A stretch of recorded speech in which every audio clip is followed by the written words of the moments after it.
Hi students, welcome to session 1 of Respiration in Organisms.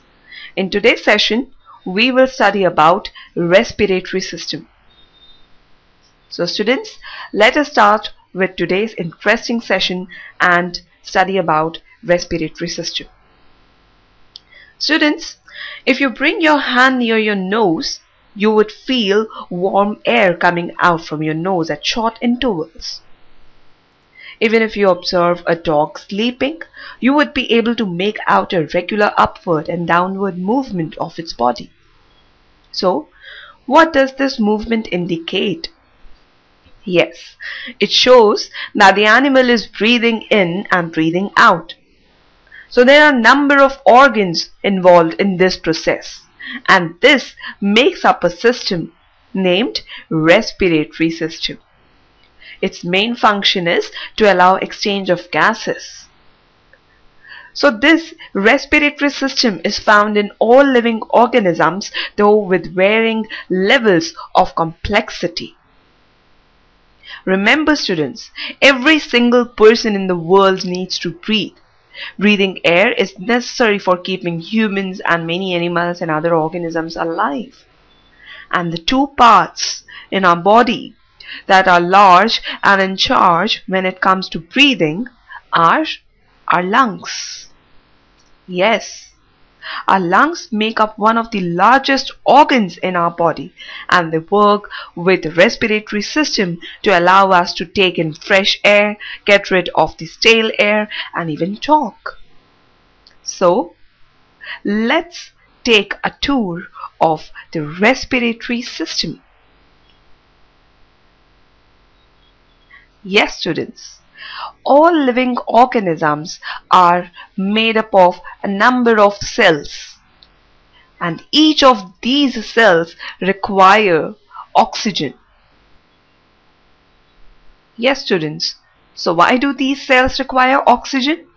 Yes, they require oxygen to break down food and obtain energy. Students, we have learned that all organisms are made up of small microscopic units called cells. So remember students that a cell is the smallest structural and functional unit of an organism. And each cell of an organism performs certain functions such as nutrition, transport, excretion, reproduction, respiration. So to perform these functions, the cell needs energy. Even when we are eating, sleeping, or reading, we require energy. But where does this energy come from? Can you say why your parents insist that you should eat regularly? They say because the food has stored energy, which is released during respiration. And therefore, all living organisms respire to get energy from food. During breathing, we breathe in air. We know that air contains oxygen, and we breathe out air which is rich in carbon dioxide. So, the air we breathe in is transported to all the parts of the body and ultimately to each cell. In the cells, oxygen in the air helps in the breakdown of food. That is why we can say that all living organisms are made up of a number of cells, and each of these cells require oxygen to break down food and obtain energy. So, this intake of air which is rich in oxygen is called inhalation or breathing in. And this is the first step in the process of respiration. After that, it involves a series of chemical reactions which help in the release of energy, where several enzymes and catalysts are also involved in this process. Enzymes and catalysts means they are the substances that speed up the reactions. So, whenever the components of food are broken down, water and carbon dioxide are formed as products. So students, always remember that respiratory system or the process of this respiration, it consists of the process of inhalation and exhalation. So we studied about inhalation. But what is exhalation? Yes, we know that carbon dioxide is very toxic to the body, so it has to be moved out. So this removal of carbon dioxide, that means the exhalation or breathing out of the air which is rich in carbon dioxide, completes this cycle. So this inhalation and exhalation, they both combine to form this process of respiration. One more thing which I would like to share with you students is that we know that the air we breathe in is transported to all parts of the body and ultimately to each cell. And in the cells, oxygen in the air helps in the breakdown of food. Right? So, remember that the breakdown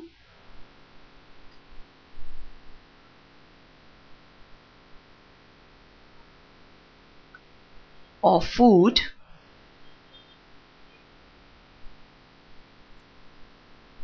in the cell with the release of energy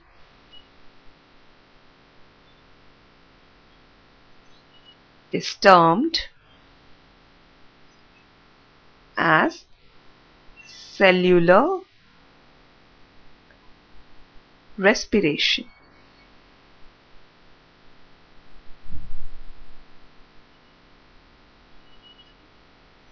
Right?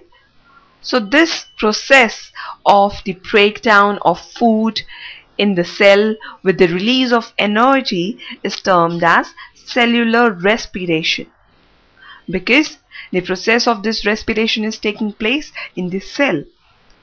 Therefore, it is termed as cellular respiration. So cellular respiration takes place in the cells of all organisms. In the cell, the food, that is glucose, is broken down into some products using oxygen. So we will study about that in the later sessions. Before that, we need to study one more thing. Yes, the fundamental difference between breathing and respiration. So what is the fundamental difference between breathing and respiration? Yes, breathing is the process of intake of air which is rich in oxygen, which is also termed as inhalation or breathing in, and giving out air rich in carbon dioxide, which is also termed as exhalation or breathing out. Whereas respiration is the process of releasing energy from the breakdown of food. So students, we need to study more differences about breathing and respiration. So what are other differences? Yes, breathing brings in oxygen, which is usually necessary for cellular respiration in our lungs, whereas respiration is the release of energy from food, usually in the form of sugar or glucose. So it is a chemical reaction which takes place inside all the living cells. Another difference about breathing is that it is the process by which air is drawn into and out of the lungs. So students, what happens in this process exactly? Yes, when air is in the lungs, oxygen is taken into the body, and the oxygen is then used during respiration to burn the food, releasing its energy. So what happens when the food burns? Yes, it produces waste carbon dioxide. But now, this carbon dioxide is toxic to our body, so it needs to be removed out. So this carbon dioxide or CO2 is passed out of the body from the lungs when we breathe out. So we can say that respiration and breathing are connected with each other, but they are not the same thing. So now let us discuss some of the very important points of the difference between breathing and respiration. Yes, students. So the first point, the first difference between breathing and respiration is, this is the first point about breathing, and it is the process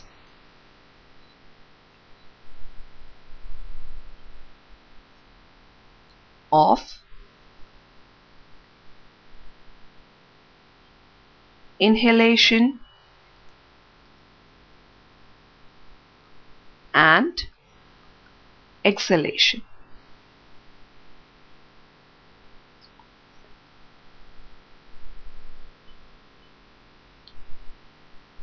Whereas respiration, it is a series of chemical reactions that result in the release of energy by the oxidation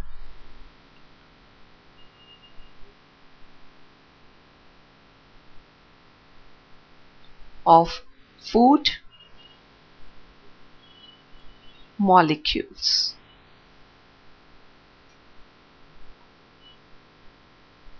Whereas in breathing, there are no chemical reactions taking place.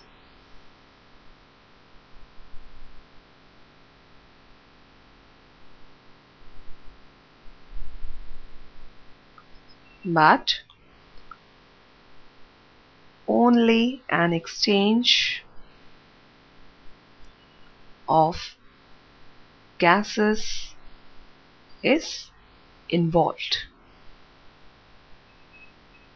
So basically, we can say that breathing is a physical process while respiration is a chemical process. Now that was the first difference. The second difference between breathing and respiration is that here no enzymes or catalysts are involved.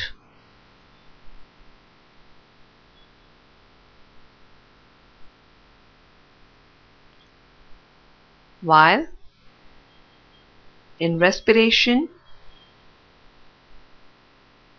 as it is a chemical process, enzymes and other catalysts are involved in the whole process.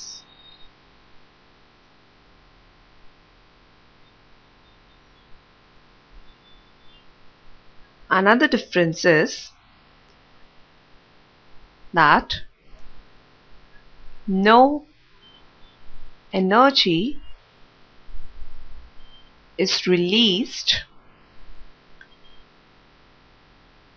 during this process.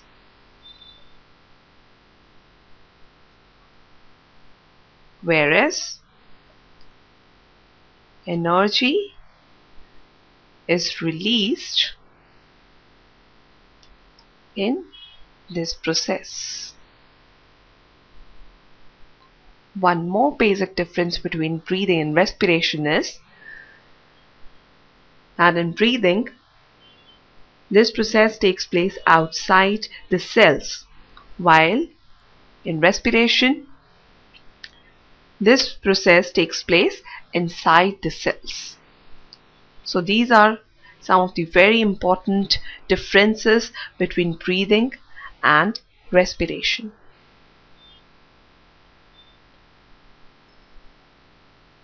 So students, one more thing we should know about breathing is that breathing is sometimes divided into two stages, that is ventilation and gas exchange. Now ventilation here means, what does ventilation means? Yes, ventilation means the movement of air in and out of the lungs, whereas gas exchange is also one of the stage of breathing process. Gas exchange means the absorption of oxygen from the lungs and release of carbon dioxide into the lungs is known as gas exchange. So breathing on the basis of these stages is sometimes called external respiration, and respiration is sometimes called internal or cellular respiration. So there is also aerobic and anaerobic respiration, which we will study in the later sessions. So students, we now came to know that in the cell, the food or glucose is broken down into carbon dioxide and water using oxygen. So when the breakdown of glucose occurs with the use of oxygen, what it is called as? It is named, or it is termed by some name. Even when food is broken down without the oxygen, that is also one of the process of respiration. That is also one type of respiration. So we will study about these types of respiration in later sessions. I hope you are clear with the introduction to respiratory system. Now let us move on to another topic. So students, after studying about the introduction to respiratory system, now let us study about a respiratory system in animals, so that we can better understand the process of respiration in organisms.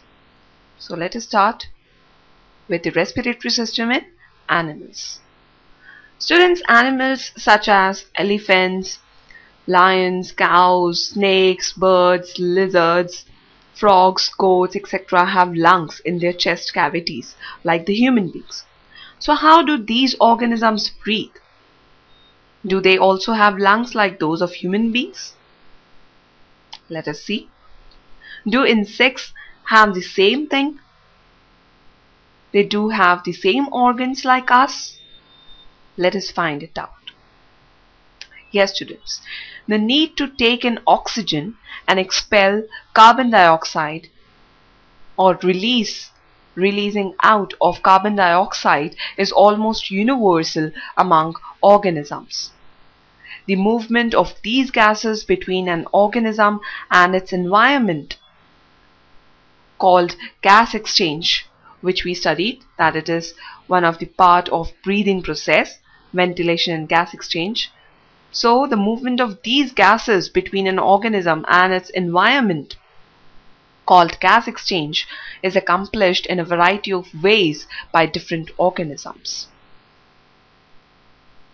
So there are different processes in different organisms, like in unicellular aquatic organisms such as protozoans, and in seaweeds, sponges, jellyfish and other aquatic organisms that are only a few cell layers thick, oxygen and carbon dioxide diffuse directly between the water and cells.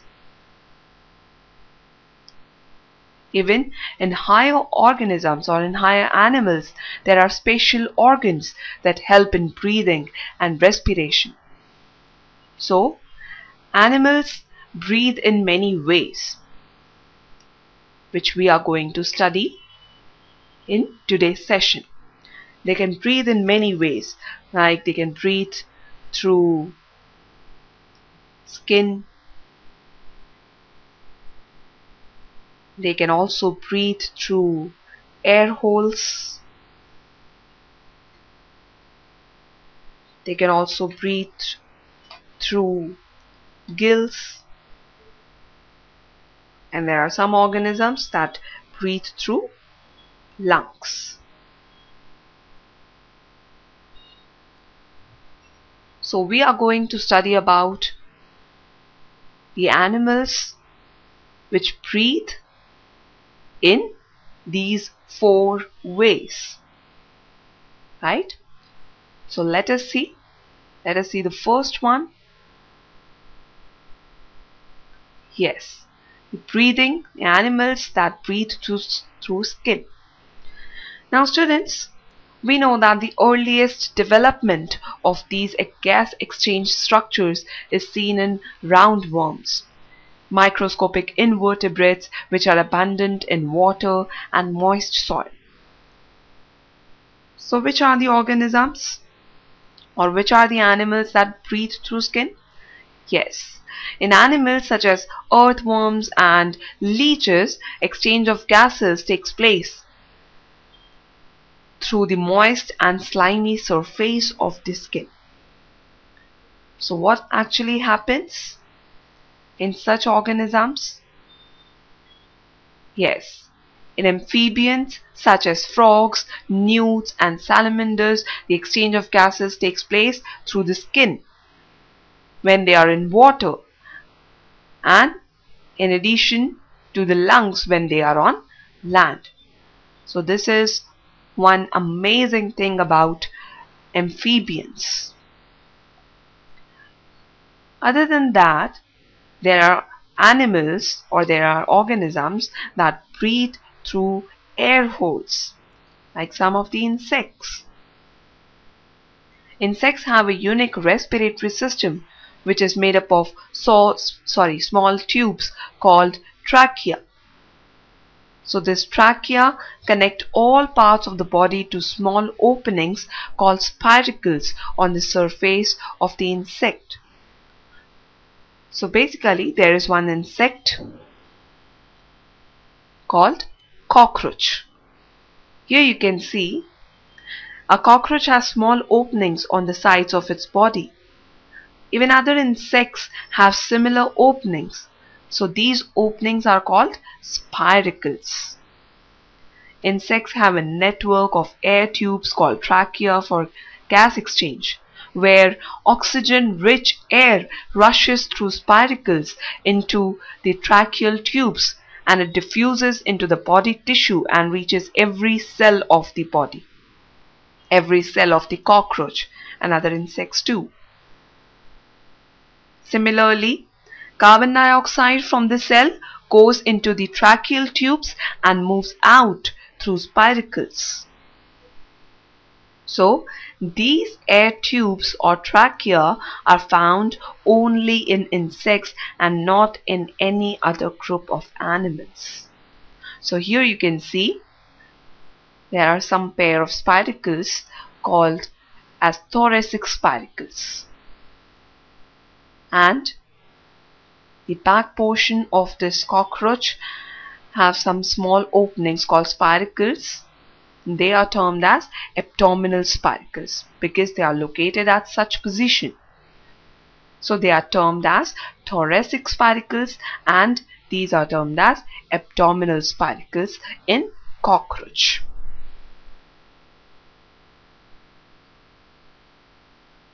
So students, remember that the oxygen and carbon dioxide are transported through the trachea and from the trachea to the blood of the insect by the process of diffusion. So blood of most insects is contained in an open circulatory system and is moved around the internal organs by a heart. So basically, in cockroaches, air enters the respiratory systems of cockroaches through a series of external openings called spiracles. And these external openings, which act as muscular valves, lead to an internal respiratory system, and a densely networked array of tubes called trachea. So what happens that the tracheal system with an individual, or here in terms of cockroach we are talking, so the tracheal system with the cockroach within an individual is composed of interconnecting transverse and longitudinal trachea, which maintains the equivalent pressure throughout the system, so that this oxygen-rich air rushes through these particles into the tracheal tubes, and the trachea branch repeatedly, eventually forming tracheoles are blind-ended, water-filled compartments which vary only 1 micrometer, or which has a size of 1 micrometer in diameter. So it is at this level of the tracheoles that oxygen is delivered to all the cells for respiration by following diffusion into the body tissue. Remember, students, that insects were once believed to exchange gases with the environment continuously by the simple diffusion of gases into the tracheal system. And more recently, however, large variations in insect ventilatory patterns have been documented, and insect respiration appears to be a highly variable. So there are some small insects that do demonstrate continuous respiration and may lack muscular control of these spiracles. And other insects, however, other animals utilize muscular contraction of the abdomen along with coordinated spiracle contraction and relaxation to generate cyclic gas exchange patterns. So this is what happens in insects, particularly in cockroaches. Whereas what we studied in the breathing system through skin, in animals such as earthworms, the earthworms breathe through their skins. Gases can easily pass through their skins.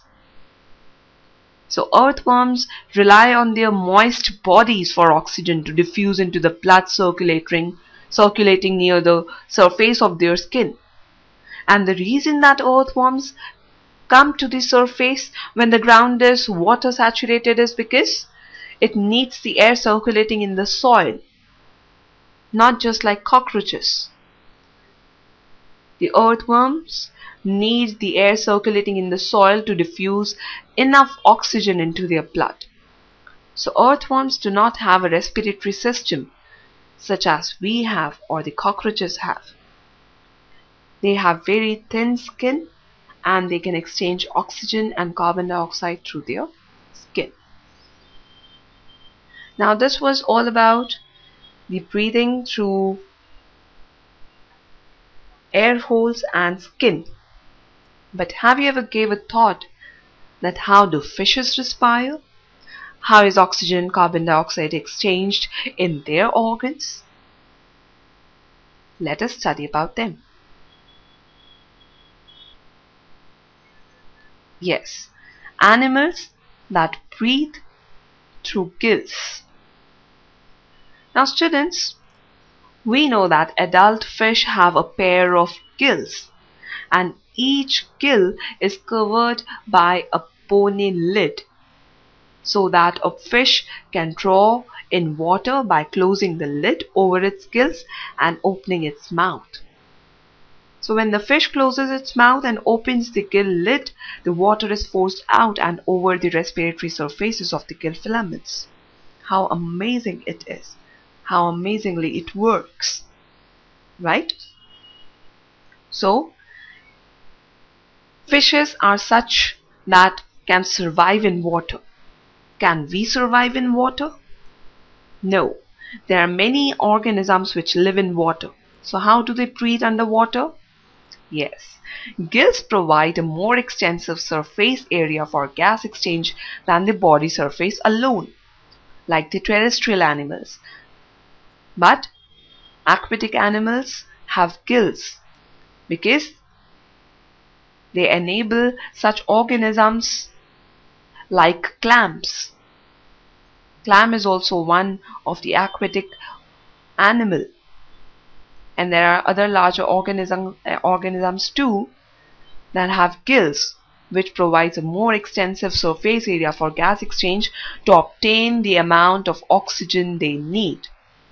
So fish have gills, they have a heart and a closed circulatory system, one in which blood is transported in vessels by the pumping action of the heart.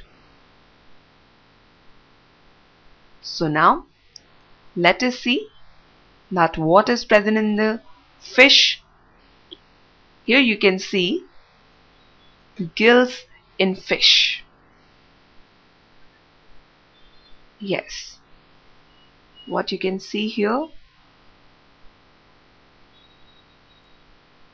these are all gills in fish. And here you can see series of this longitudinal pattern in fish. All these are filaments.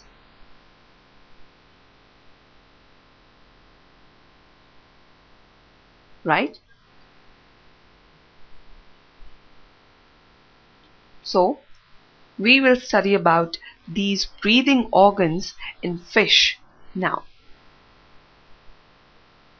Yes, students, most aquatic animals such as fishes use special organs called gills for breathing, right?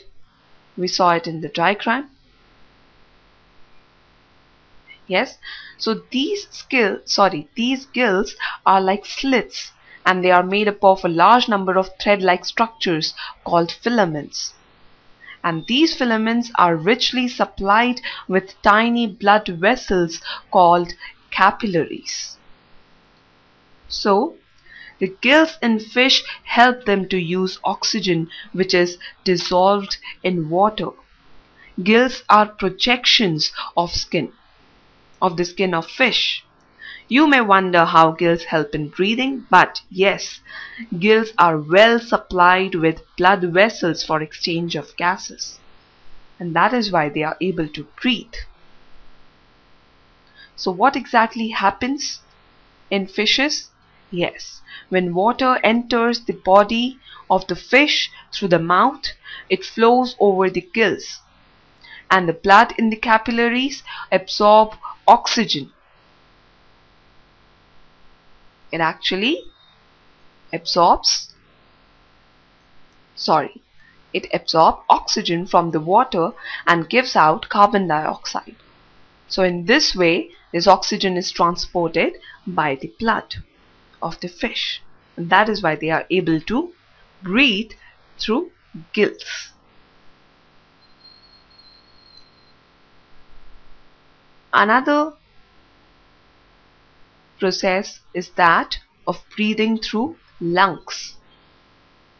Now we are done through the breathing in animals through skin, through air holes, and through gills.